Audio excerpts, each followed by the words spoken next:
أعوذ بالله من الشيطان الرجيم. بسم الله الرحمن الرحيم.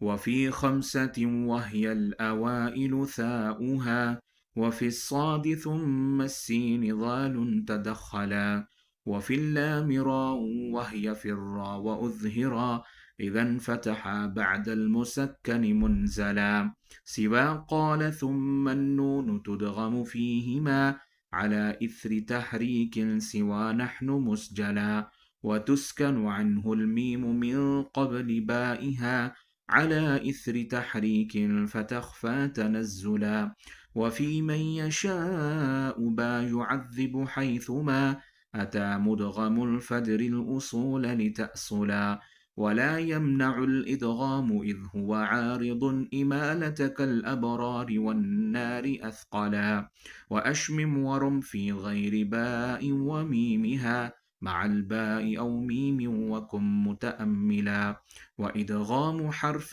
قبله صح ساكن عسير، وبالإخفاء طبق مفصلا، خذ العفو وأمر ثم من بعد ظلمه، وفي المهد ثم الخلد والعلم فاشملا۔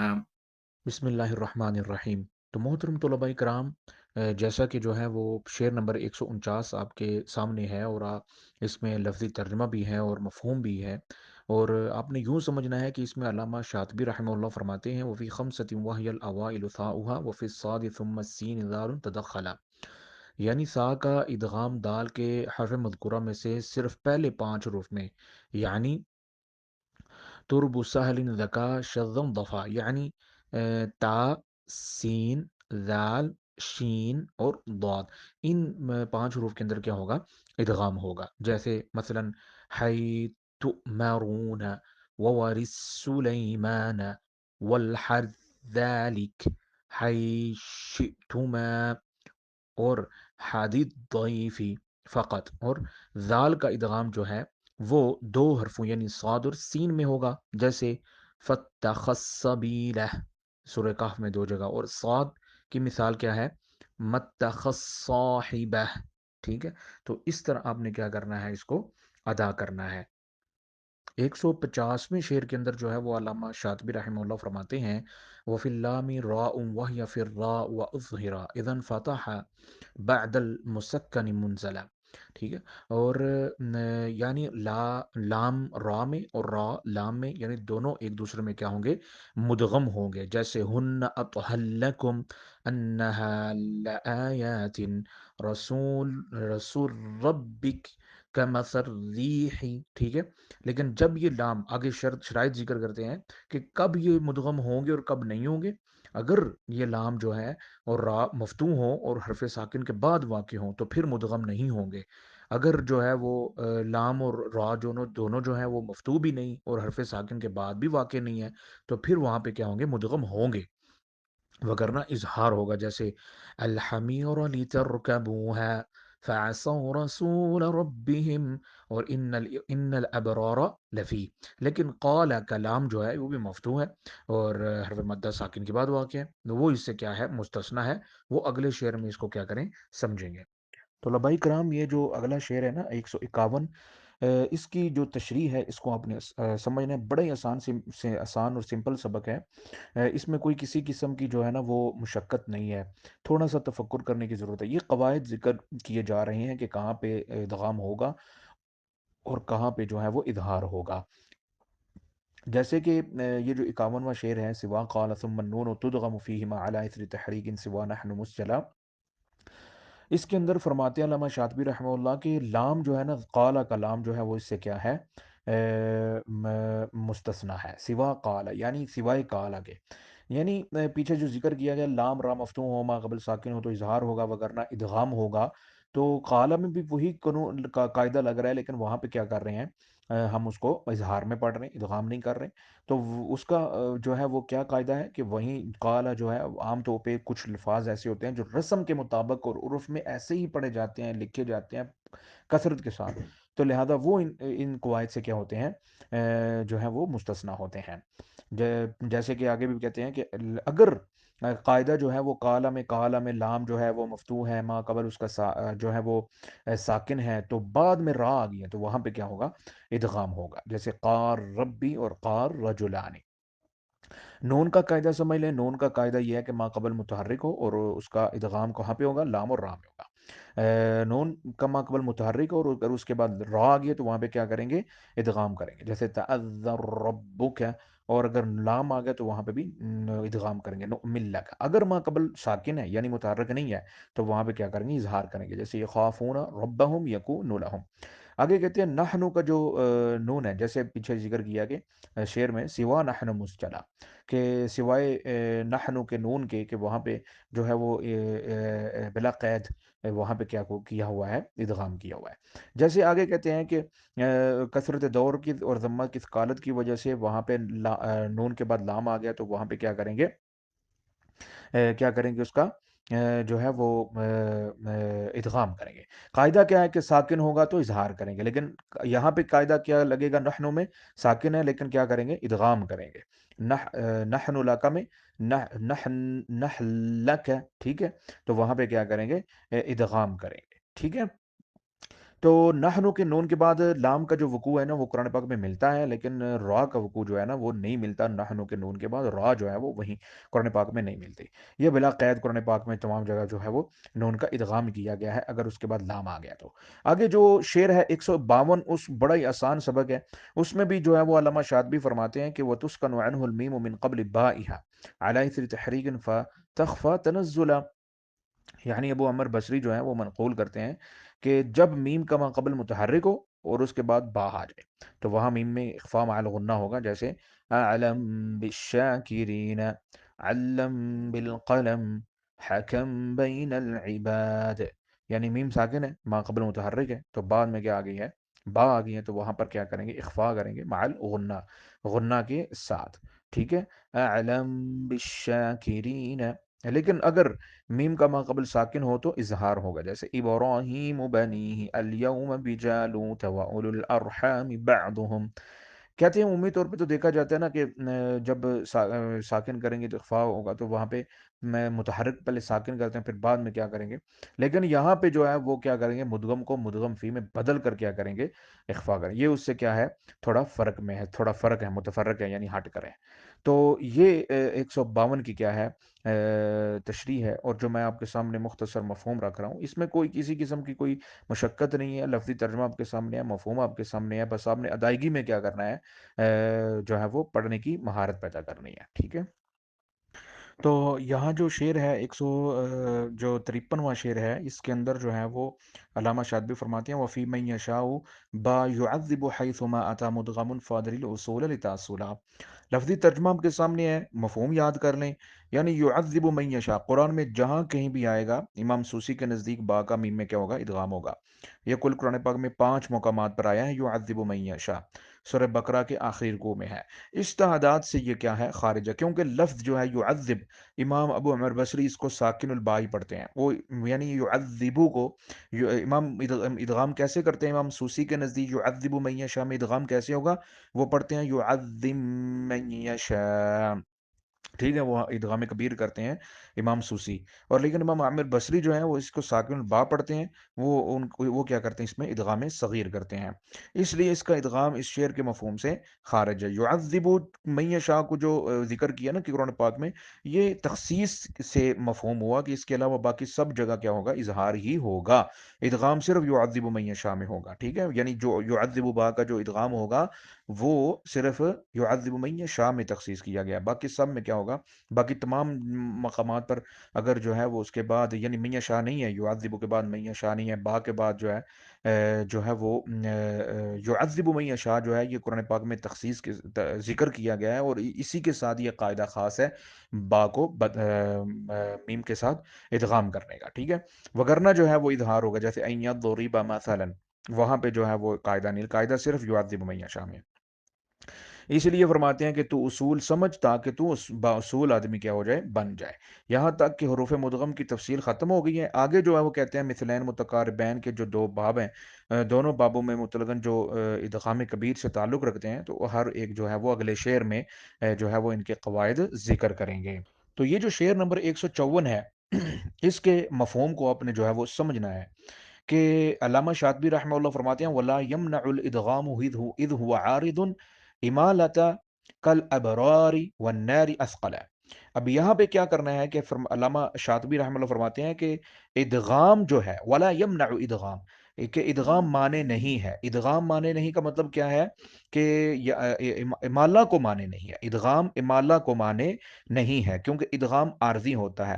مطلب یہ کہ اگر کہیں الف کے بعد کسرہ کی وجہ سے امالہ ہو رہا ہو تو ما بعد الف میں گویا کسرہ باقی رہنے اور ادغام کے عارضی ہونے کی وجہ سے امالہ پر کوئی اثر نہیں پڑے گا۔ جیسا کہ اب جیسے قاعدہ آپ نے پیچھے پڑھا ہے، ٹھیک ہے، تو قاعدہ جو ہے وہ پیچھے پڑھنے کے بعد اب بعد میں جو ہے وہ جو ہے وہ را آ گئی ہے یا جو ہے وہ لام آ گیا ہے، تو وہاں پہ بھی کیا کریں گے ہم جو ہے وہ امالہ بھی کریں گے اور ادغام بھی کریں گے۔ یہ نہیں کہ اب ادغام کی وجہ سے امالہ نہیں کریں گے، ٹھیک ہے، امالہ بھی کریں گے، ادغام بھی کریں گے۔ ادغام جو ہے وہ امالہ کے معنی نہیں ہے، یعنی وہ روکتا نہیں ہے اسے۔ ایسے ہی وقف میں بھی چونکہ عارضی ہوتا ہے وہ بھی امالہ کو مانے نہیں ہوتا۔ مثلا ان کتاب الابرار لفی علیین میں ابرار میں کہ الف میں اس کے لیے امالہ ہوتا ہے اور اس کے بعد را مکسور بھی ہے۔ حاصل یہ کہ را کا لام میں ادغام بھی ہوگا اور امالہ بھی ہوگا، الف میں امالہ بھی بس دستور باقی رہے گا۔ گویا ادغام کی وجہ سے را ساکن ہو جائے گی لیکن ادغام کے عارضی ہونے کی وجہ سے سکون کا اعتبار نہ کیا جائے گا، ٹھیک ہے۔ اب تو کیسے پڑھنا ہے اس کو، اب اس کی ادائیگی جو ہے وہ آپ نے کیا کر لینی ہے، یاد کر لینی ہے۔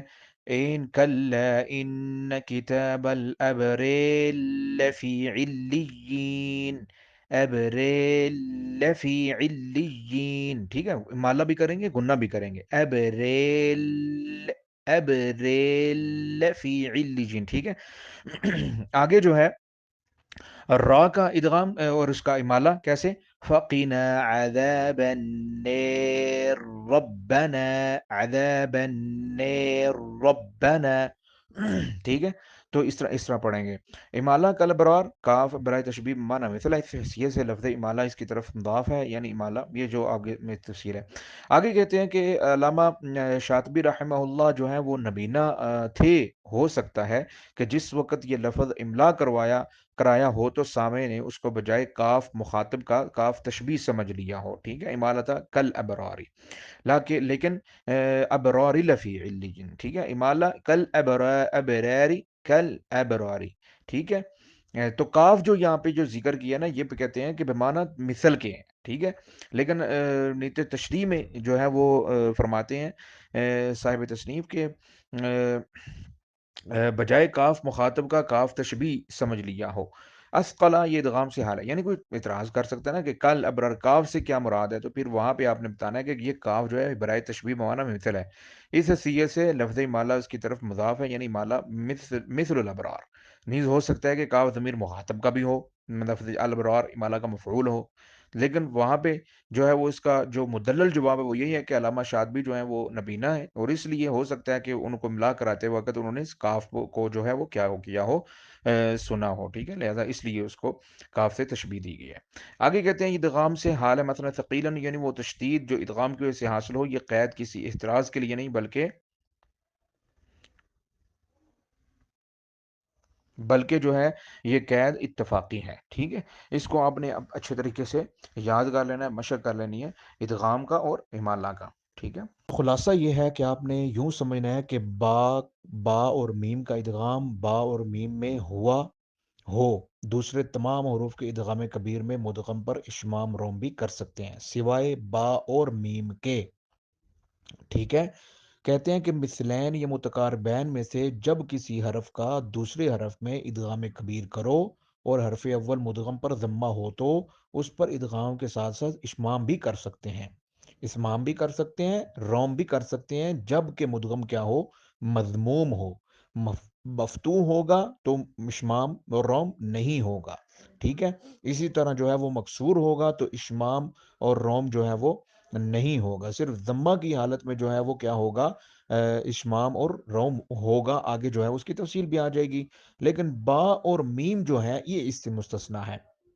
وہ کیوں مستثنا ہے، وہ اس لیے کیونکہ با اور میم ہی میں مدغم، چونکہ با اور میم میں ادغام اور تشدید کی وجہ سے اطباق شفتین کامل ہوگا، یعنی دونوں ہونٹ جو ہے وہ ضم ہو جاتے ہیں، مل جاتے ہیں، تو اس لیے جو ہے وہاں با اور میم میں کیا ہے روم اور اشمام نہیں ہوگا۔ باقی مثلین متقاربین کا جو ادغام ہوگا وہاں مدغم اگر مضمہ ہے تو وہاں کیا ہوگا، اشمام اور روم ہوگا، وگرنہ جو ہے با اور میم میں نہیں ہوگا۔ آگے کہتے ہیں کہ جس طرح با اور میم، اب اس کی مثالیں دے رہے ہیں، وہ چار صورتیں ہیں، با اور یا میم کے ادغام کی کل چار صورتیں ہیں۔ جیسے نصیب برحمتنا ہے، تو کیسے پڑھیں گے، نصیب برحمتنا۔ اب یہاں پہ جب ادغام ہم کریں گے تو ادغام میں اشمام اور روم نہیں ہوگا، کیوں؟ اس لیے کہ وہ آلریڈی جو ہے وہ شفتین کامل ہے، اس لیے جو ہے وہ ادغام نہیں ہو سکے گا۔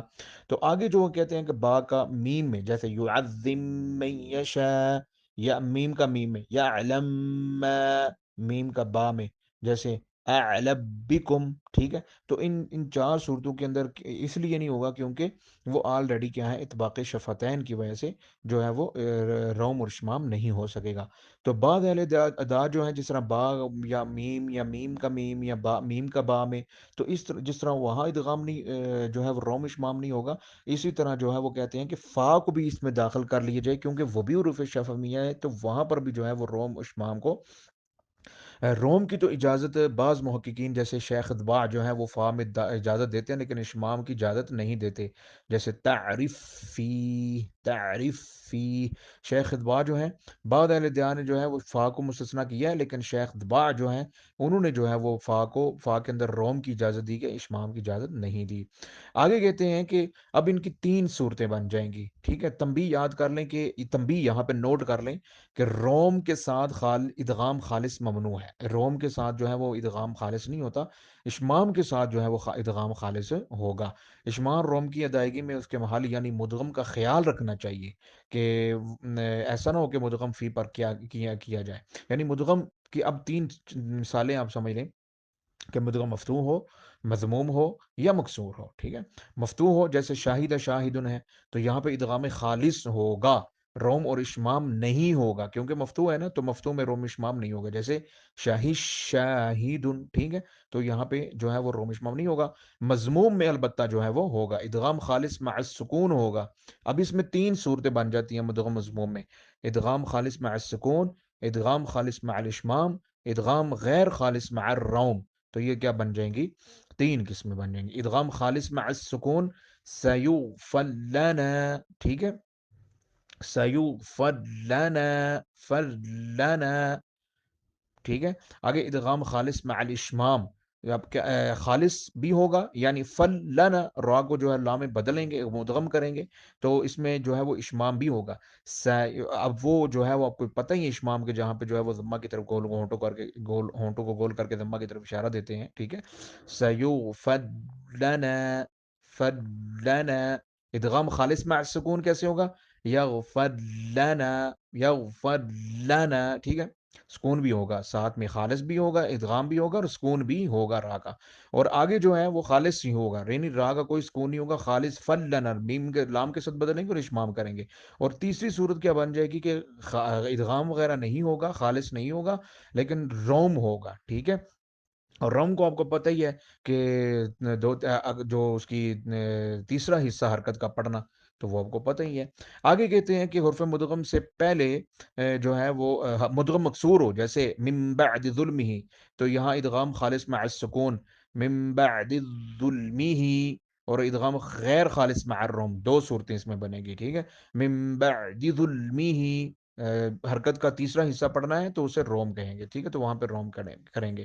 حرف مدغم سے پہلے اگر حرف مد ہو یا لین ہو تو وہاں پہ وقف کی صورت میں کیا کریں گے، جو ہے وہ وقف کی طرح اس میں بھی جو ہے وہ قصر، توسط اور طول تینوں جائز ہوں گے، البتہ روم بھی کر سکتے ہیں، ٹھیک ہے؟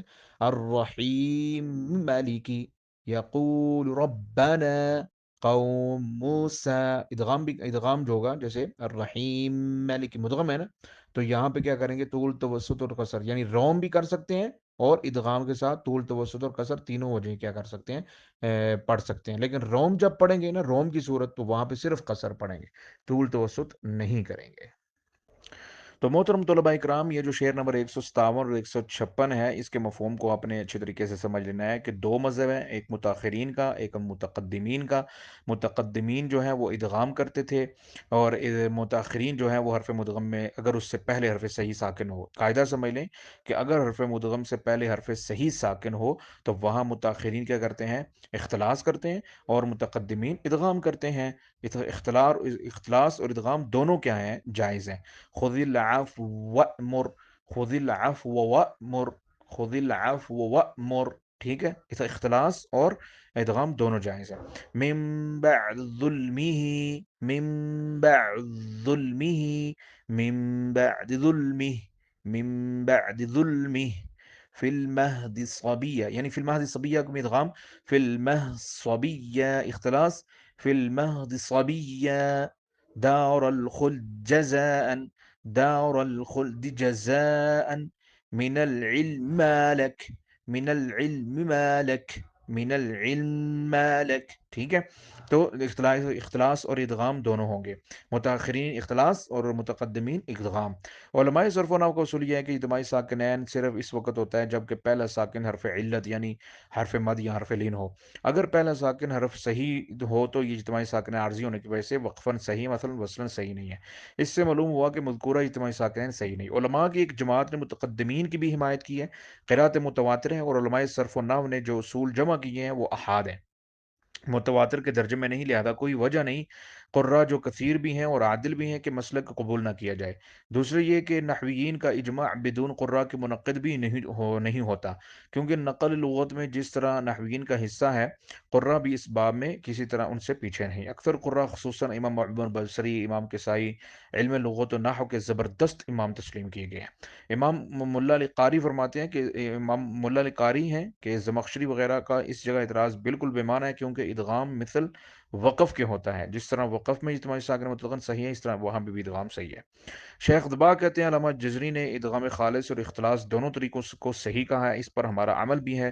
ادغام حرف قبلہ صح ساکن، کہ یہ حرف جو ہے مدغم جو ہے اس سے پہلے صحیح ساکن ہو، مبتدا ہے، اور عسیر جو ہے وہ خبر ہے۔ طبق مفصلہ، یہ ایک جنگی محاورہ ہے کہ شمشیر زن سپاہی کو تلوار کا وار جب مقابل کے جوڑ پر پڑتا ہے تو اس کی شجاعت کی اظہار کے لیے یہ لفظ بولتے ہیں، کیونکہ اس معنی ہے اس نے جوڑ پر صحیح ضرب لگائی۔ بعد میں یہ لفظ عام ہو کر ہر قسم کا کامیابی کے معنی میں استعمال ہونے لگا۔ تو محترم طلباء کرام، یہ تھی مکمل تفصیل جو میں نے آپ کے سامنے جو ہے وہ ادغام و حرف المتقاربین کلمت و کلمتین کی جو تفصیل اور مکمل اس کا مفہوم اور اس کی اس میں جو بحث ہے وہ میں نے آپ کے سامنے پیش کر دی ہے۔ اس حوالے سے اگر آپ کا کوئی اعتراض ہو یا کوئی سوال ہو تو آپ مجھ سے بلا جھجک پوچھ سکتے ہیں۔